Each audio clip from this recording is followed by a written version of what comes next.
Roger Andriamsata mitady feny fiangonana ve ny fanjakana?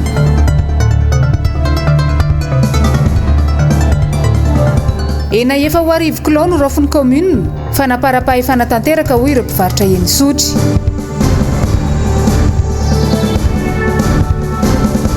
Fanafiana mitampiadiana tao Antsirabe, tovolahy iray namoy ny ainy voatsatokantsy.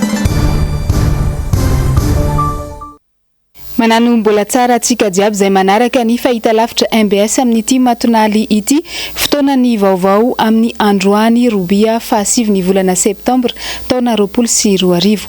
Tonga soa eto amin'ny vaovao ary asaina mpanajana anao anaraka izany hatramin'ny farany.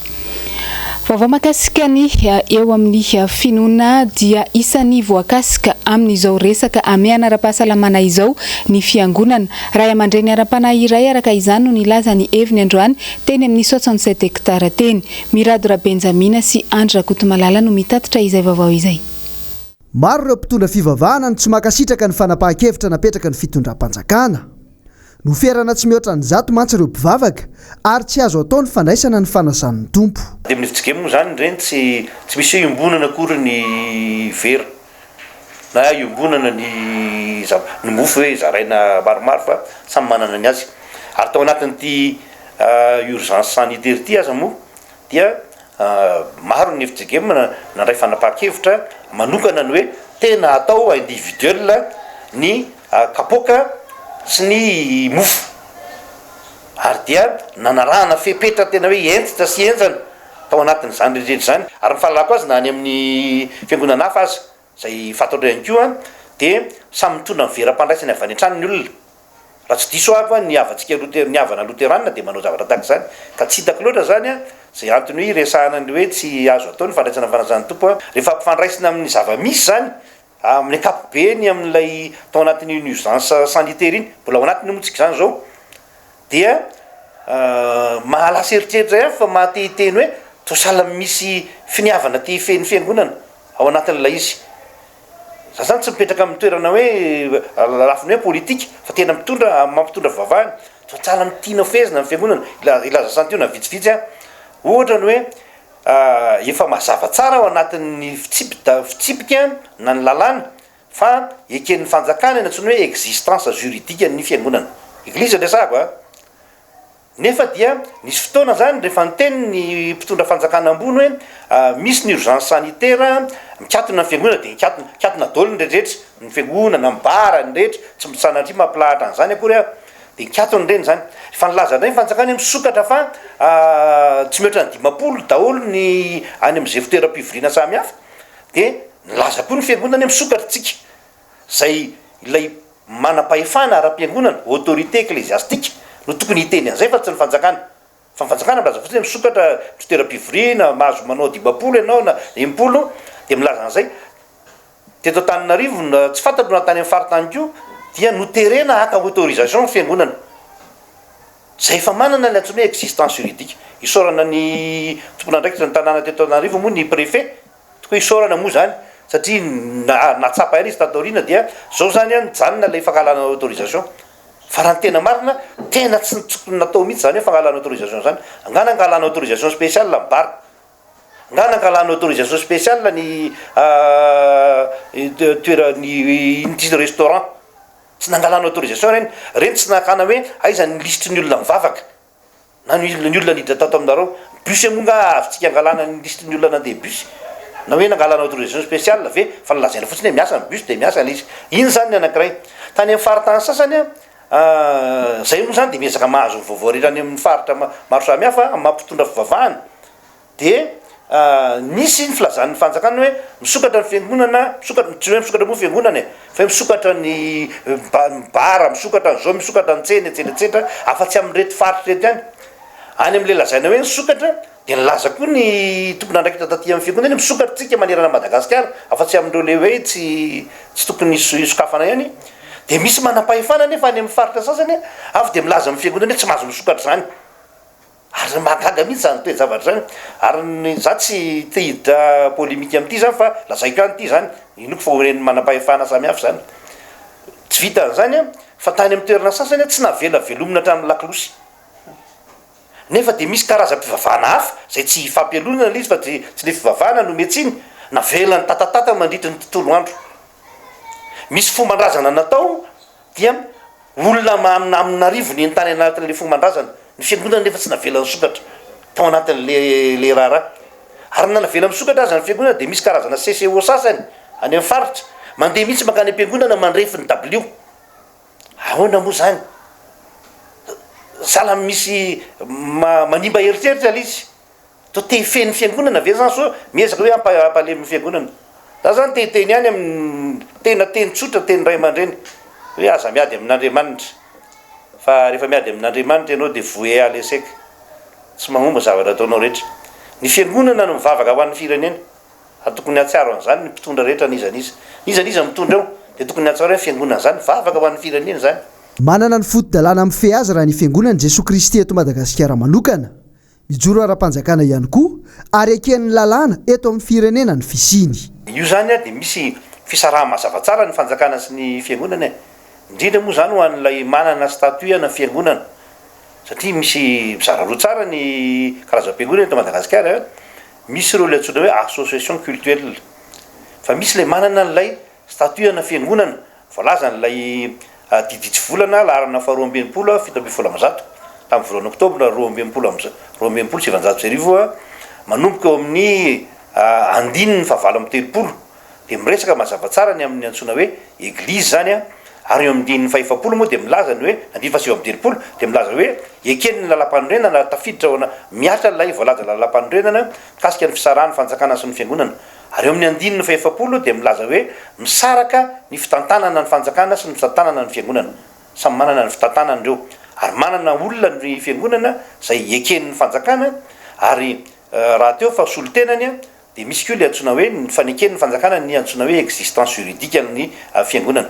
Noho izany de antsoina hoe raha fijery koa azy zany ary zavaina mpitondra ihany moa fa mety tsy azo ny olona sasany le izy misy le antsoina hoe domaine de la foi zay tena tsy azo ny fanjakana idirana mihitsy hoe manaova batisa nareo na aza manao batisa na hoe mampiasa rano na tsy mampiasa fa tena ny fepetra de azo ny fanjakana apetraka hoe ny fepetra momba ny fahasalamana de manajana zany tsika fanjaran'lay mpitondra fivavahana no maka ny fepetra mifanandrify amin'izany. Ivadika lafim-baovao hafa isika atao anatin'ity fanadiadiana manaraka ity ny trangana fanafian-jiolahy tao ataptanànany Antsirabe androany antoandro. Ny mpanao gazety ny MBS Antsirabe moa no mitatitra an'izay vaovao izay. Banque Beni moa ny tena afantaran'ny maro azy io atoandro io tokony tamin'ny 12 atoandro teo no tonga nanafika ity trano fivarotana finday iray ity ireo jiolahy miisa efatra niaraka amin'ny basy iray sy antsy iray avy hatrany dia nambanany izy ireo tamin'ny basy ilay tovovavy izay isan'ny varotra tao ary nambanany ny antsy teo amin'ny tendany kosa ilay tovolahy rehefa azon'izy ireo ny vola maty ny androany tontolo sy ny finday izay zakany tao dia lasa izy ireo ary notsatohan'ny antso ny tendan'ilay tovolahy ary zay namoiny ainy izay taky zao moa ny fanazavana no meny ty tovavy sampivarotra voatafika ity.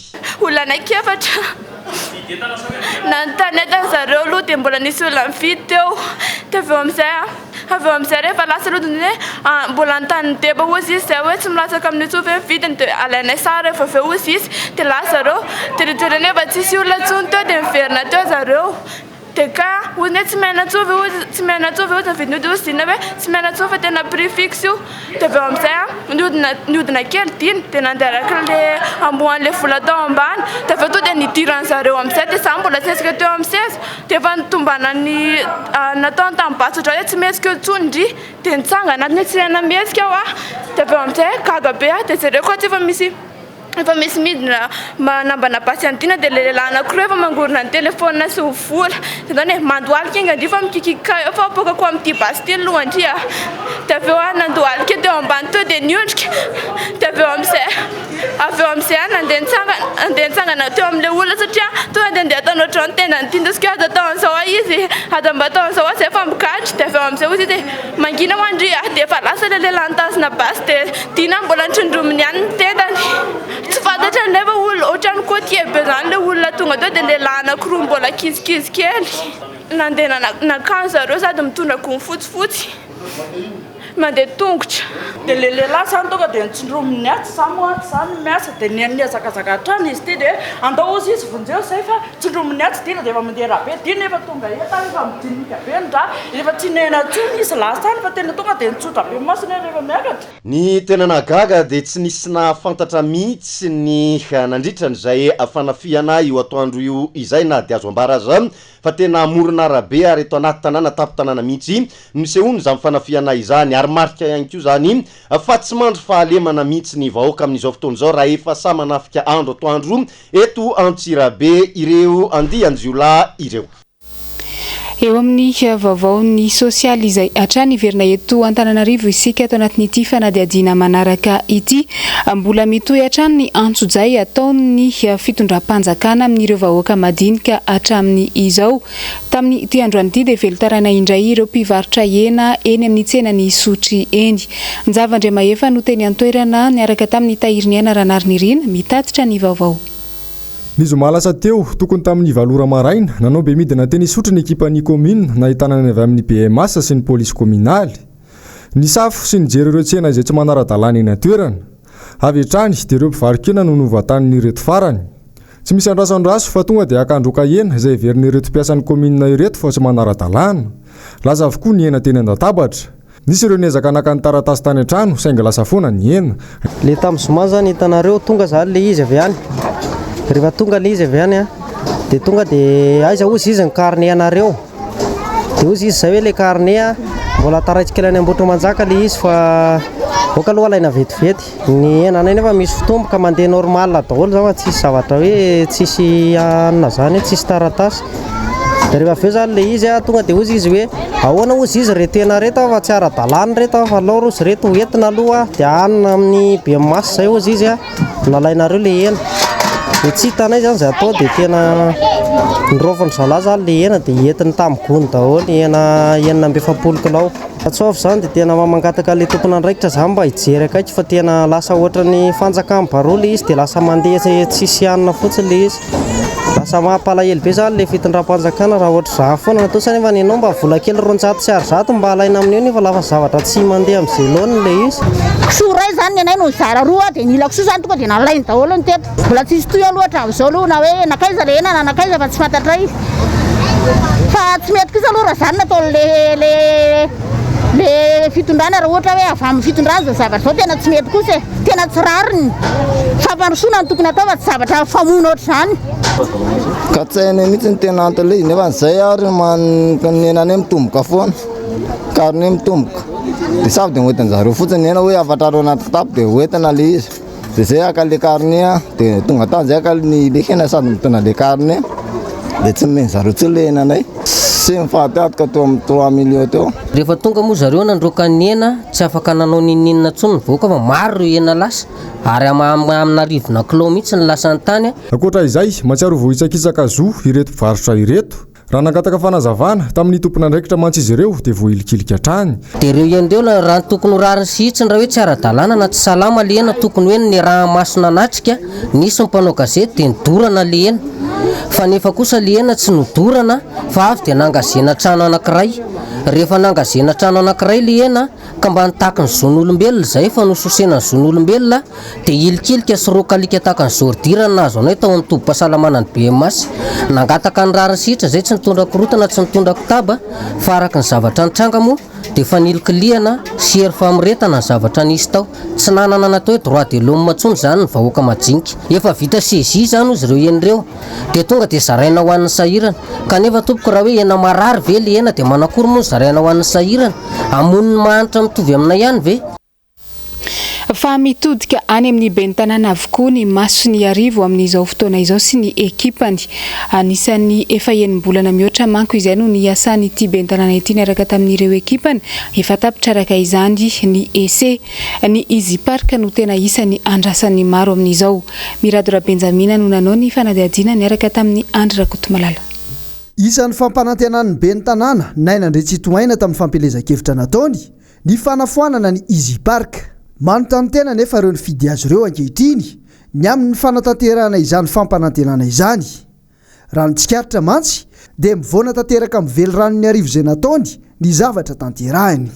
Atsimora no mampiresaka amin'ny sibaka fa mahafaly ihany no dimianareo fa nanomboka tamin'ny sibaka satoa dia nanomboka nididiny sibaka mba ahafahantsika mampiaina amin'ny fitaovana ampiasain'ny sibaka sy ireo mpiasan'ny sibaka mba ahafahantsika mitantana ny parking eto. Tsika tsy hividy ny sibaka ary fa ny fitaovana ilaintsika, ny fahaiza-manao ilaintsika sy ny olona ilaintsika mba ahafahantsika manoma ny logiciel ao anatin'ny sibaka sy ay anampy atsika handray ny vola, mitantana ny vola amin'ny fomba makarahara sy ampifandraisana amin'ny logiciel atsika rehefa manao comptabilité. Zany tsisy idiran'ny olombelona ny foana izy tafiditra vola dia tafiditra ny comptabilité tsisy olona afaka manonona sy manoma manoloana ny tetiandrom-pifidianana izay navoaka ny seni tamin'ny androany dia nitondra ny heviny ny avy amin'ny RMDM teny Ampandrana. Germain Menjanahary no mitatitra ny fanadiadiana eo amin'ny sary ny Andra Kotomalala. Tsy ny andro fotoana ny jeuni fa ny asa avetrany ary nanolotra ny daty ny zoma fa 1 ny volana Desambra mba anatanterahana ny fifidianana loholona eto Madagasikara. Araka ny nambarany ny fahavalo ny volana Septambra lasa teo. Ny fanontaniana mipetraka ho an'ny rehetra dia ny hoe tena vonina tokoa ve ity vomera ity ikarakara ny fifidianana? Mbola azony rehetra antoka ve ny vokatra ho avoakany? Ny aranrehetra nahita mantsy ilay raharaha doublon tamin'ny fifidianana izay natao teto izay mbola vary mangatsika araka ny fomba fiteny hatramin'izao. Dia zay tiany seni sy zay tiany ACC ve no atao eto? Aleo aloha mba fa alamina le firenentsika sy ny tanindrazantsika vao miresaka zavatra hafatsika. Zay manolokevitra foana hatramin'izay. Le retsy tsy manana tombotsoa korontana isika fa ohatra mamboly korontana lava ity fitondram-panjakana ity. Ka tsy haiko hoe ina ny tanjona ao anatin'izany ka manao provocation tahaka an'izay tsy fantatra hoe ina ny tena tiany atongavana amin'ny zavatra ohatran'izany. Tsy le fahataperany mandany Sénat no olana fa le fomba fieritreretana zavatra ohatran'izany hoe eto tsy mbola misy zavatra tsy milamina ka raha ohatra hiditra amin'izany fifidianana raha vao aloha seny io ary mbola ho angatana hanaovana audit momba ny seni satria be loatra ny zavatra tsy mety sy ny tsy mety natao ka dia hoekena ve zany dia avela mamem-pona dia avela handalo fotsiny reny sanatria. Ny mpifidy vaventy na ny grands électeurs no voafaritry ny lalam-pandrenana fa anatanteraka io fifidianana io. Raha ny antotanisa azy farany teny anivony tafy taoriny ny fifidianana be ny tanàna ny 7 ny volana Desambra lasa teo dia miisa 4 ny commune tokony amerina fifidianana raha toka valo no tsy natanteraka fifidianana mpanolo-tsaina. Ireo zany dia ho banga avokoa mandritra io fifidianana izay kasain'ny fanjakana ho atao io. Iza no solotoerana azy ireo arak'izany? Eo amin'izay vaovaon'ny politika izay hatrany dia naneho ny heviny mahakasika ny raharaham-pirenena ankehitriny ny pahalalana Fanirisoa Erinaivo. Anisan'ny novoaboasany tamin'izany moa ireo raharaha mafana amin'izao fotoana. Ravirazafy Mahenina sy Manora Andriamalala no mitatitra ny vaovao. Tsy mandeha ho azy ny fandikan-dalàna sy ny fanankatonana orinasa malagasy ataon'ny fitondram-panjakana atao fitaovana ahafahana manao izany ny fisiny ame anara-pahasalamana atao ny fanankatonana ny orinasa AAA izay tsy misy antony mazava. Noresan'ny Fanirisoa Erinaivo koa ny mahakasika ny fanenana nisan'ireo olona Vaovao Mbs monja fandikan-dalàna eo ihany koa ny tetikady anendrolon'ny fitondrana ahafahana mifeny eo anivony any teny meran-doholona. Fa ny tena indrindra ny lazareo ny état d'urgence io dia ny ahafahany zareo mandika ny lalàna satria rehefa ao anatin'ny état d'urgence dia misy lalàna marobe izay tsy voatery arahan'ny fanjakana izay ny tena ilany an'io ohatra hoe ny lalàna momba ny passation de marché tsy mila manao an'izany zareo fa tonga dia izay tiany ataony atao satria manelingelina zareo le sena amin'izao io satria tsy zareo daholo tsy izao fitondrana zao nametraka ny sénateur ao dia ny azy mila majorité partout amin'ny zavatra rehetrarehetra hoe ahena ny sena. Matsiaro an'le tamin'ny tetezamita hoe andao ny amidiny inona moa le avion Air Force One hoe andao amidy le Air Force One 2 anamboarana ivitanana vary sy menaka dia eo koa zany tsika hita hoe avita anamboatra université tokoa ve zareo amin'io senana ena io fa eo anelanelan'izay aloha ny fomba nandaniana n'le lalàna loi organique mikasika ny sénat dia tsy manara-dalàna tanteraka ao anatin'ny constitution ao amin'ny article 81 dia milaza fa mireprésenter zany hoe misolo tena ny collectivité territoriale décentralisée sy ny organisation économique et sociale ny sénateur ka rehefa ohatra ka mireprésenter andreo collectivité territoriale décentralisée natao hoe CTD reo ny sénat dia tokony mitovy amin'ny isan'ny région fa maninona raha nahena koa zany isan'ny gouverneur sy ny région dia atao 20. Anisany naresaka tao anatin'ny tambazotra tserasera Facebook ny raharaha ao anatin'ny jirama amin'izao. Mpanao politika iray no naneho ny heviny momba an'izay androany teny ambondrina teny. Germaine Menjanahary sy Andry Rakotomalala no mitatitra ny vaovao.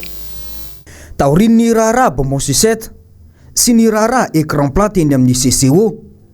Dia ity indray no zavatra hafa nalaza tao amin'ny Facebook nanomboka omaly. Ny talen'ny jirama sy ny talen'ny kabinetra no voatontonony. Ity orinasam-panjakana ity izay isan'ny mampikaikaika ny maro amin'ny tolotra izay omeny ny mpanjifa. Tsy karitry ny maro fa samy manao izay saim-pantany ny mpitondra isan'ambaratonga eto amin'ny firenena. Ny mpanjifa dia mibaby foana ny vokatry ny fitantanana tsy mangarahara, tsisy le transparence. Ny DG ny jirama amin'izao fotoana ministre ny énergie, ny électricité zany dia ao anatin'ny énergie fa maninony tsy navita tsy haiko firy volana izy dia notsoahana anisany parmi an'le olona tsy navita ny mission zany. Normal zany tato amin'ny ministère an-tantany efa tsy mandeha ary ny filoha ankehitriny zao anisany nanala azy dia nampidirina ao anatin'ny jirama. Mazava zany jirama fa tsy andeha amin'izay loany tonga amin'izao kion-dalana zao. Ny vahoaka no mizaka ny tserany ainy amin'ny tandrevaka ataon'ny mpitondra.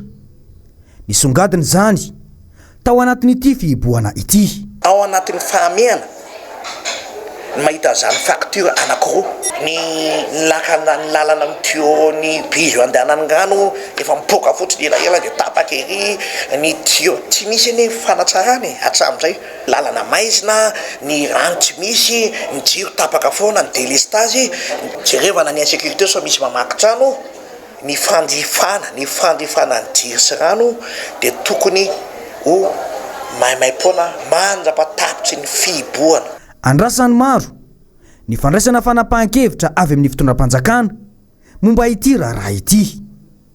Raha ho an'ny mpiaro ny zon'ny mpanjifa moa dia nambarany fa aorian'ny fanapahan-kevitra raisin'ny fanjakana vao amoaka ny heviny momba izao izy ireo. Androany dia nisy ny fihaonana teo amin'ny fikambanana maromaro niaraka tamin'ny mpanao politika ary ny filohan'ny anteny mirandoolona teny Anosy. Antony izay fihaonana izay moa ny famerenana n'ireo nosy any Madagasikara izay giaza ny frantsay ankehitriny. Asin'Andre Malala sy Tokira Marolano mitatitra izay vaovao izay. Maro loatra ireo fanambarana sy fihetsika ataon'ny frantsay momba n'ireo nosy malagasy. Efa namoaka vava ny filoha frantsay tamin'ny fitsidihan'ny nosy sambatra hoe ici c'est la France. Ny herinandro teo dia nijoro indray ny olona frantsay ary laza fa tsy azo heverina mihitsy ny hamerenana ireo nosy ireo ho an'ny Madagasikara. Midika iny ty fangina mpitondra ity toa tsy ahita-peo intsony ny fitondrana izay laza fa iady ho amin'ny famerenana ireo fananantsika ireo. Karazana fanitsakitsahana tapondohany firenena malagasy mihitsy ilay fanoitoinana ny fiandrianam-pirenena nataony ny antemeran-doolona frantsay ka dia tena mangataka izahay andrimatofolohan'ny Sénat raha tsy misy mantsy ny sampona dia angamba mbola manana 3 volana eo nareo sisa mialohany mety ho fifidianana amin'ny faraika ambin'ny folo volana Desambra amin'ny maha antemeran-doolona nareo. Ny fanirena moa dia mbola eo ianareo amin'ny mandat manaraka arakaraka an'izay fifidianana fa tena hoe mba mangataka re izay tompoko manery ampitiavana anareo ao anatin'izay 3 volana farany mety iasanareo izay raha raitra le fifidianana tena mba mitodika aminareo izay hoe ataovy le valikafatra fa nisy moa ny fampanantenana natao filoham-pirenena hoe tsy maintsy ary tokony hiverina amintsika eo fa 20 volana Jona taona 2024 kanefa lasa ohatrany mialatsiny any dia tsy hita ohatrany suppositoire fotsiny izay fitenenana izay fa tena mangataka izay re tompoko mbola misy dingana ho ataonay olona izay namana rehefa avy eo hoe mbola hoany amin'ny antenimiram-pirenena ihany koa izahay mba hampiditra an'ireo ilizay parsareo ao anatin'ny faritra 420 ary hanendry gouvernoura any nosy malagasy manodidina ny fitondram-panjakana fa ao anatin'izay 3 volana izay re andriamatoa filohana antemeran-doolona dia tena mbola mamerina farany izay manery ampitiavana anareo anao valikafatra fa io zany ny tempoka mety apiray atsika ampisy firaisan-kina. Nitaky andraikitra be amin'ireo loholona ireto mpanao politika ireto. Ny firaisan-kina malagasy kosa nefa notakina amin'ity hetsika ity raha ny fanazavany ny filohana antemeran-doolona. Minoa anareo fa matoa ny parlementaire frantsay ny antemeran-doolona nanao an'ireny dia nisy fifamantonana teo amin'ny samy mpitondra teo amin'ny firenena. Misy fitohizana hevitra lehibe tamin'izy ireo. Teto amintsika dia malahelo kosa milaza an'izany fa mbola tsy nisy fampiantsoana mihitsy, tsy resaka ampo zany na resaka inona fa ozy aho hoe tonga ny teny présidente eo atsika rehetrarehetra ty. Le diplomatie parlementaire tsy afaka andeha irery manana ny ema eo tsika zay mitarika an'izany ary izy ny tokony hitarika an'izany ary izaran'izay hevitra fototra amin'izay fomba hanatanterahana an'izany ka hoentina hotoanantsika toananareo indrindra fa reo rafim-panjakana ambony dia ny antenimera rotota satria ny primature sy ny présidence mino afo efa mitovy mafantatra farafaratsiny hoe zao any ny tena zavatra ny tenina tany reto ny fanarahana taminy reto ny dingana zay ho atao amiko za tsy hoe mitaky akory fa ozy aho tena ilainy zany amin'izao fotoana izao satria aveko ndray mandeha ny hevitro le parlementaire tsy andeha irery zany nareo hoe dia eritreritra hoe vory ny parlementaire frantsay dia laza hoe avereno amin'ny malagasy io tsy hanao an'izany izy satria fa zay ny hevitra fototra aminy zay ny fanarahan'ny mpitondra ao hoe ahoana moa isika zany amin'io zay ady hevitra tany anaty trano anazy zay fa ny hevitra voakany aminao dia mitovy izy. Eo amin'ny vaovaon'ny toe-karena kosa indray ary sehatra maro no nitondra faisana vokatry ny fisiny ny fihiboana sy ny amiana ara-pahasalamana anisany voakasika izany ireo mpandraraha ara-bola madinika. Nisy moa androany ny valandresaka ho an'ny mpanao gazety makasika indrindra izany teny Antaninarenina teny. Nzava-Andriamahefa sy Tahiriniana Ranarynirina no mitatitra ny andindinin'izay. Sehatra iray manampy betsaka amin'ny CAPR-ny vahoaka malagasy indrindra ny tontolo ambanivohitra ny microfinance.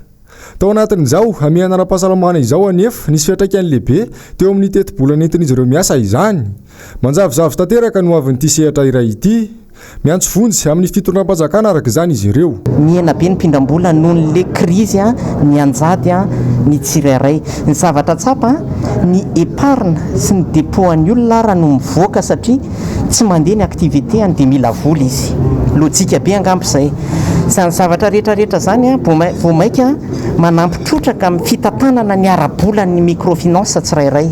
Miangafy zany izay mba hijery ny sehatry ny microfinance izay hatramin'izao aloha zany mbola tsy nahazo fanampinana inon'inona noho ny mba azonay miatika ny famatsim-bola ho an'ny tontolo ambanivohitra sy ny secteur informel satria hitanareo rehefa vita ny tapitra ny fahamehana ohatran'izao raha nanaraka tsara nareo teo hitanareo hoe mbola be dia be ny ambany dia ambany tapamerenana dia mila vola hoentina miatrika ny famatsiana manaraka. Fa nampiantso mpanao gazety androany ny fianakaviana iray izay niarany tsindry azolena tany Ambovombe tany. Efa eny anivon'ny fitsarana ankehitriny ny raharaha rehefa nandalo teny amin'ny zandarmariam-pirenena tany antoerana. Asin'Andriamalala sy Tokira Marolano mitatitra izay vaovao izay. Ny farany volana aogositra lasa teo nametraka fitoriana ny fianakaviana iray any Ambovombe androy. Resaka fisinosika sy fampiasana osika amin'izy ireo no votoaton'ny fitoriana. Resaka fiara ny atomboan-draharaha azahoana io fiara io dia namorona taratasy osika ananganana zaza ny vehivavy iray ary lehilahy iray. Zanak'olona hafa nefa ity nolazaina fa zanany ity. Nandeha avy hatrany ny fampitorana andro vitsy taorian'izay. Niditra ho vavolombelon'ny mpitory eo amin'ny zandary indray ity zaza natsangana ity. Misy ny porofo mazava amin'ny alalan'ny oronam-peo izay nahenoana ireo mpitsoloky manambitamby ilay rain'ilay zaza anaiky ny fifanarahana. Rehefa nisamborony ireo olo ireo maly dia nitadiavina tao amin'ny tribunal zany reto pièce reto satria tao anatin'ny 2 andro dia niazakazaka be ny fandehan'ny raharaha satria namoaka convocation sady indray ny président ny tribunal ana Ambovombe izay miantso an'ity misy an'ity requête au fin de succession ity zany hoe mangataka fizaram-pananana magaga ao anatin'izy ity dia efa mangataka exécution provisoire reto olona manao an'ireto requête reto. Ny dossier ny pièce nampiasaina tamin'ireto dia faux traité ny gendarmerie zany hoe misy zavatra tena osoka zany nampiasaina tamin'ity requête dia azakazana atao rapitsony ny tribunal nefa ny dossier traité ny gendarmerie. Faharoa manaraka an'izay gaga ihany izahay satria ity requête napetraka ry zareo ity efa misy fanononana ato hoe ao amin'ny page zao misy an'ilay acte zay nataondry zareo zany hoe matoa zany ny président namoaka an'ity convocation ity ho tsara andalo audience amin'ny alakamisy dia efa misy pièce zany ao amin'ny tribunal gaga zay fa mangataka an'ilay pièce dia lazainy ao amin'ny fitsarana fa tsy misy pièce mihintsony amin'ity requête ity ao amin'ny tribunal fa amin'ny aorinan'ny alakamisy ony zay vao misy pièce ao. Nametraka lettre de constitution indray ny avocat dia inona ny zavatra misy tsy mety misigné an'ilay lettre de constitution indray président fa amin'ny lakamisy ony vao misigné an'ilay lettre de constitution. Any amin'ny faritra Menabe iny kosa dia miteraka olana ao amin'ny commune Belo sur Tsirbina ny fandroahana piasa tsy amin'ny antony ataon'ny ben'ny tanàna any antoerana. Ny mpanao gazety ny MBS Morondava no mitatitra ny vaovao. Misedra olana goavana ny piasa ato amin'ny commune rurale Belo sur Tsirbina amin'izao fotoana izao noho ny antsojay ataon'ny ben'ny tanàna voafidy any antoerana. Fantatra mantsy fa misy 7 menada ireto piasa ireto no noroahana sady tsy nomena karama ihany koa na dia efa nisy aza ny fampiresahana sy ny dingana maro zay nataon'ireto piasa 7 menada ireto dia mbola tsy nahazo valiny mahafapo hatramin'izao. Vokany mitaraina ary manao antsoavo izy ireo ny mba anomezana ny karamany 10 volana sy hitondran'ny tompona andraikitra fanazavana bebe kokoa ihany koa makasika ny nandroahana an'ireto piasa ireto. Ny zavatra fantatra nefa dia efa nisy piasa ny asa amampolo taonany tao amin'ity commune Belo sur Tsirbina ity. Amin'izao fotoana izao nefa dia noroahina sady tsy nomena karama no tratran'izay atao hoe fampitahorana sy raha matahora izay ihany koa. Antony izay nandrahany merany Belo sur Tsirbina anay no mery saranay tsy hainay gn'antony nandroananay na inona nefa zahay rinoakiny ka la rinoakiny zahay mba nitaray tagnaminy angatako hoe inona gn'antony mera nandroanao anay tsy misy iny fa zaho koa manany olo zay hapetrako ao asoloko anareo ka teo zany zahay nitaraina fa mbola manana arere zany zahay ao amin'ny commune sady manana droit no congénay dia nitaray taminy zahay dia tsy nasiany dikany na inona ino farany zahay niakasy taty Morondava nandalo tamin'ny fonction publique nitaraina taminy dia nifagnaraka zahay tamin'ny 11 mars fa andohan'ny volana io karaha arerenay io sy ny prévu miaraky congénay dia tapaky tamin'izay zany fa halohany agnatin'ny tao raiky isambola raha nanomboky tamin'ny farana volana mars nefa ny 2 vola ihany no nameny hatra amin'izao nefa piasany zay tavela ao sy zay nampidiriny vaovao dia mahazo vola ara-dalàna hatra amin'izao ka zay raha zay zany no anagnanay taray aminareo mpitondra fanjakana mba hijery ankaiky fa tena sahirany zahay na vady aman-janakinay tsy misakafo na zahay elikilikin'olo amin'ny tragno zay nipetraranay nofatragnon'olo fa mivangongo aminay tsy voalohanay ka zay anagnanay taraina aminareo mpitondra fanjakana ao ambony ao mba hijery ankaiky ny commune Belo sur Tsirbina. Mbola tafiditra ao anatin'ireo firenena anjakazakany kolikoly ny eto amintsika amin'izao. Olona roa indray no sinambitry ny polisy pirenena tamin'ny herinandro lasa teo, nanao izany fandikandalana izany. Mialy Raharinumbana no mitatitra ny vaovao eo amin'ny rindrantsary ny Manora Andriamalala. Noresy potsiny tao ministera raetsy ambodany alakamisy telo aogositra teo ny lehilahy teratany sinoa iray sy ny mpandika teniny famarotana vata fahita lavitra tsy misy marika izay afarana avy any ivelany no bizy nataon'izy ireo amin'izany. Fantatra fa eto an-toerana ihany izy ireo avy eo no mamentaka ntsokosoko ny marika izay tiany alohan'ny varotana ireo entana. Tratra ny teo anivon'ny ministera tompon'andraikitra nefa fanjikan-dalàna nataon'izy ireo lahy ireto ka dia niezaka nandamina ny raharaha tamin'ny alalan'ny fanaovana kolikoly izy ireo.